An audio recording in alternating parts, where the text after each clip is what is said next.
What's going on, everybody? Welcome to the Bread Atlas, the show where we explore breads from all around the world. So I had this idea, and I wanted to bake as many breads as I possibly can, and that's exactly what we're gonna do. Today, we're going to France, we're making baguettes. Let's do it. Okay, let's do this. So, baguettes, super simple. Only flour, water, yeast, salt, and a little bit of honey. That is by law, okay? The French are very, very specific about what can and can't go into baguettes. It's a protected thing in France, and that's why we love them, because they're consistent, they're delicious. Okay, so, a little bit of room temperature, slightly warm water. Gonna put our yeast in, and our honey will go in there. I'm just gonna mix this up because this is gonna sit for a while. Usually I would bloom this yeast, which means just let it chill in this container for about 10 minutes until it gets a little foamy. But this is a longer fermentation process, so we can move on from this step with no real repercussions. So when you're mixing, always a good plan to do your wet ingredients first. And then if you put your dry on top of your wet, you won't have those dry patches at the bottom. So flour is gonna go right on top of our water, honey, and yeast mixture. Beautiful. And then we'll do our salt right on top of that. Now, gonna give this a quick little mixy. It should come together pretty easily. Pull away from the sides, and then we will let it rest for 30 minutes. And then we'll come back to it. And that is exactly what you're looking for here. Pulling away from the sides, the dough should be coming together in a nice, consistent ball, getting rid of any dry patches at the bottom. All right, I like how this looks. Let it sit, come back to it in 30 minutes. Okie dokie, 30 minutes is up. Now, take a look at things visually, not much different, but it is going to feel completely different. So I'm gonna take a hand and get it a little bit wet in some water. And now we're just gonna grab, pull up, and pull or drop into the middle. This is called a stretch and fold. This is building gluten and keeping us from having to sit here and knead it for a bunch of time. Now, it's not a great sentence, but it's staying in. So once we bring it all into the middle, we're gonna turn it over. Then we're just gonna kind of push and pull it against the side.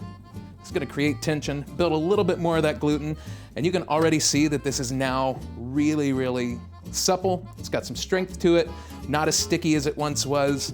So, we will do this 2 more times, 30 minutes in between, and then we'll pop it in the fridge. So we'll see you in 30 minutes. Final stretch and fold time. You can see we kind of got a little bit of action out of that yeast. It's starting to puff things up. So we're gonna get our hands just a little bit wet so that the dough doesn't stick to us. Up and into the middle, one final time. And then we will get this bad boy into the refrigerator. And this is gonna stay in the fridge overnight, 12 to 14 hours. It can probably go a little bit longer. The longer it sits, the more flavor it's gonna develop. So, good to go. And we will get back to that tomorrow. All right, time for a little history lesson. Picture this. It's early morning in Paris, the sun is barely up, and half the city is already lined up at the boulangerie. Why? The baguette, that long, golden, crackly icon of French identity. But here's the twist. The baguette, as we know it, is actually a 20th century innovation. Earlier French breads were round, rustic, and honestly kind of chunky. And then came a 1920s labor law that banned workers from starting work before 4 a.m. Suddenly they needed a bread that baked fast. Enter the slender, crisp loaf with an airy crumb. But the baguette isn't just convenient, it's cultural glue. It's the daily ritual of grabbing a fresh loaf, the soundtrack of the crust crackling under your arm, and the centerpiece of every meal from breakfast tartines to late-night cheese boards. UNESCO even recognized it as intangible cultural heritage. The baguette isn't just bread, it's France's edible love letter to simplicity done perfectly. Ta-da! It is now the next day. It's still the same day for me. Dough, beautiful, plump, ready to tip out. I'm gonna lightly flour the surface so we don't get a lot of stickage. And then we will get this bad boy split up and shaped and put it down for a little nap. Just like that. Come on out, you. Beautiful. So this recipe makes 3 baguettes, so we'll just kind of roughly figure out what a third, and a third looks like. Might need a little bit more over here. Beautiful. Okay. Now, we will take each piece and we're just gonna kind of roughly shape it. Pull these sides in a little bit. Beautiful. Turn it over. And that's kind of all we're gonna do. We want it to stay kind of rectangular because next step, it needs to stay elongated so we can get that baguette shape. So just gonna kind of keep it in a squarish rectangle sort of shape and then leave it to chill. And do the same thing with the other ones. And then we will let this rest for about an hour, 40 minutes to an hour, something like that. All right. Yeah, these are gonna be different sizes.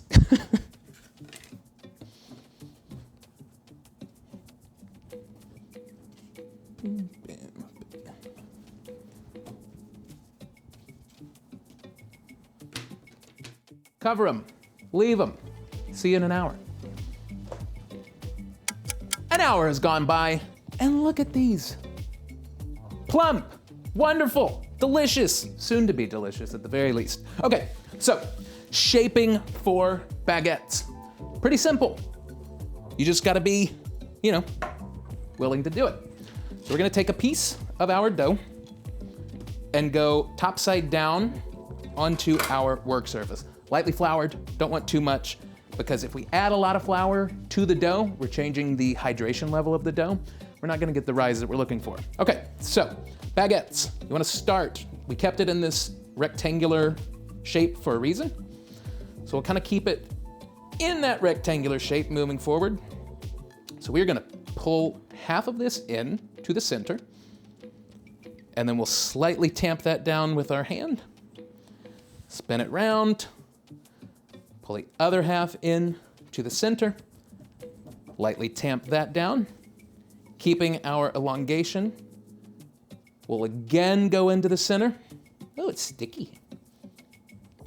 So this process seems a little bit redundant, but the point of it is to create tension in your dough, okay?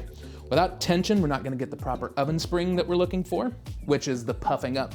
When bread gets in the oven, gets all nice and bubbly and wonderful. That's what we're trying to achieve here. So this last portion, I'm gonna do it facing you, is you get this seam over to the edge, and then you wanna pinch it down, okay? We're pinching it down so we close it off. We don't have any sort of unraveling. And now, almost a baguette shape, we're gonna roll it into its final shape. All right, cool. And that's kind of what we're looking for, okay?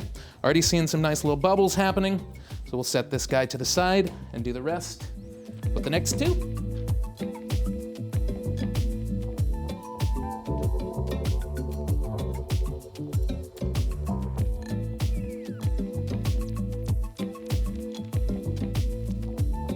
Good deal, final one. Okay, let's walk through it one more time so we're all on the same page. Rectangle to begin with, okay? Long edge moves into the middle and it gets a light tamp. Spin it round, do the same with the other side, gets a light tamp, okay? Now we've got our rectangle. We'll do it again, moving everything toward the center. One final time, and seal that edge as we roll it. Now, to get that final baguette shape, we're gonna start in the middle, rolling it around. As we move our hands out toward the edge, we're gonna add some more tension, and that's gonna give us that nice pointed shape that we're looking for. Beautiful, wonderful, fantastic. Okay, so I've got 3 of these guys. We're gonna take this piece of muslin. You can use a kitchen towel. This is called a couche. It's technically what you use for baguette making, but if you don't have one, just use a cloth. I'm gonna put a little bit of flour on there because this is not terribly seasoned. Seasoned just means been used a whole bunch.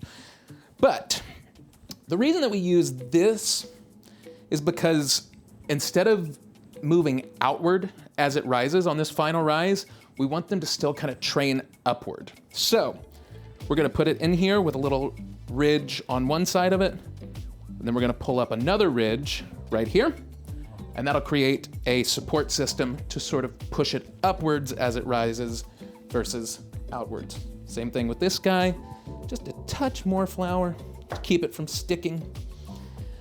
This couche is also going to pull out moisture from the outside of your dough to help create that yummy crispy crust that we're looking for in the oven. So these guys are just gonna rest for another 45 to 60 minutes, and then we will get them in the oven. In the meantime, go ahead and turn your oven on to 500 degrees, okay? Put a pan in the bottom of the oven. I just have like a little 8x8 pan. Put that in the bottom rack of your oven. We're gonna pour some water in that to create steam later, but we'll show you that when we get to it. All right, see you in an hour.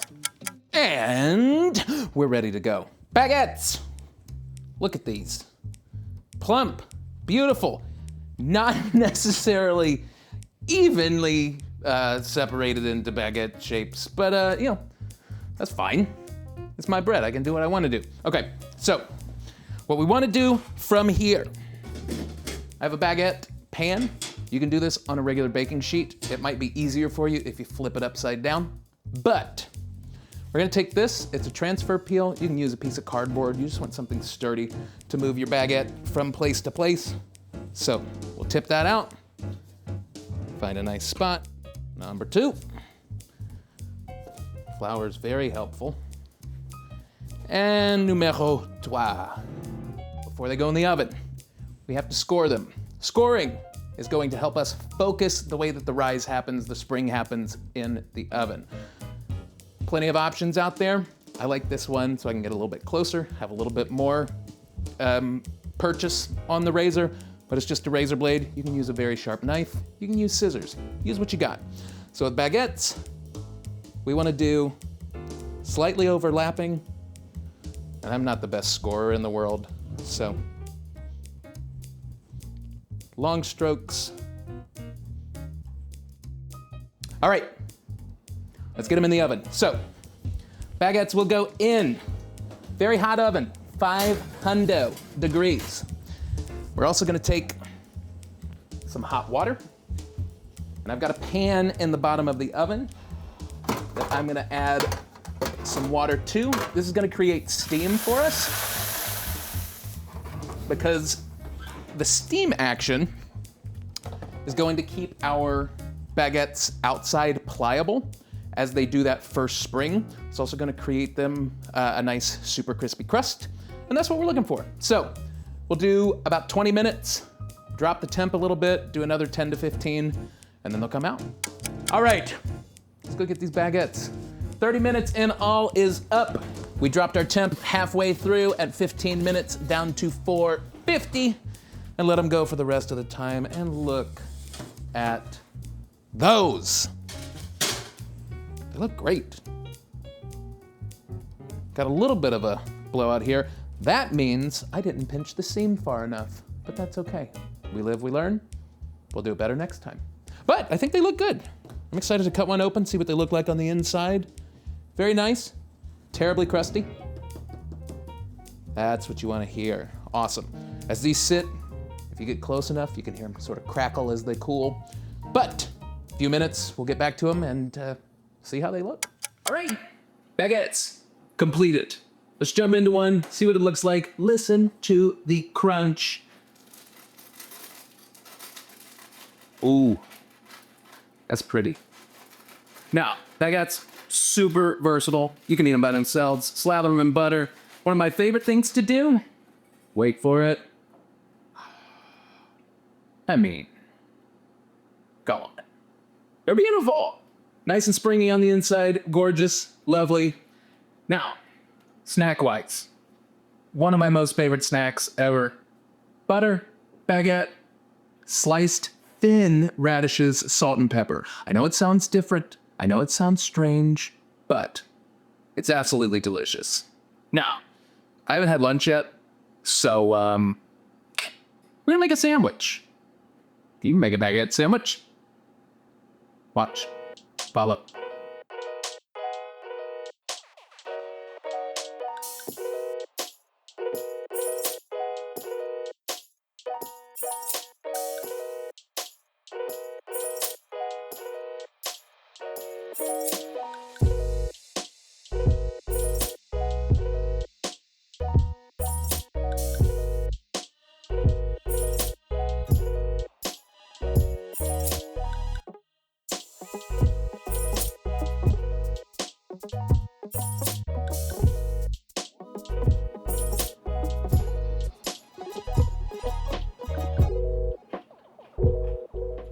That is what I'm talking about.